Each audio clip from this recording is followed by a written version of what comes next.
higher than normal security around the U.S. District Courthouse in D.C. Tuesday as former President Donald Trump made his second appearance in a D.C. courtroom related to felony charges he conspired to overturn the 2020 election.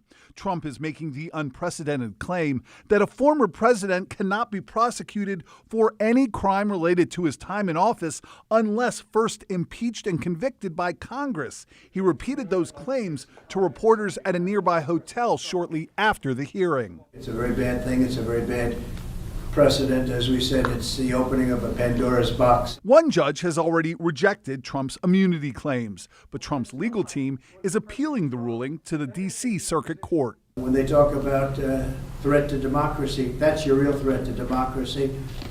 And I feel that as a president, you have to have immunity. Very simple. Trump's attorney argued the former president's prosecution sets a dangerous precedent that would allow future presidents to be criminally prosecuted for political reasons. But the three-judge panel peppered the former president's attorney about the merits of that argument, with one asking, "You're saying a president could sell pardons, could sell military secrets, could order SEAL Team 6 to assassinate a political rival?" WUSA 9 digital investigative reporter Jordan Fisher. I think what we heard today was deep skepticism from this panel about the outer bounds of presidential immunity as proposed by Trump and his lawyers.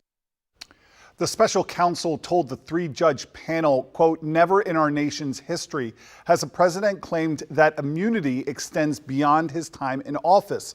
The president has an important constitutional duty, but he is not above the law."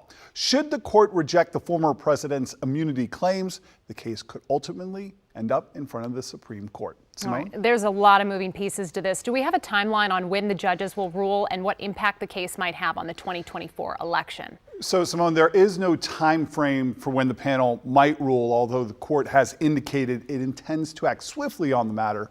Federal prosecutors are pushing for the case to move forward before the presidential election, so voters have all the facts before casting their ballots. Remember, the Iowa caucuses are this Monday, January 15th, followed by the New Hampshire primary on January 23rd. Not a lot of time. Politically, we have a lot going on. Eric, thank you. Appreciate your reporting on this.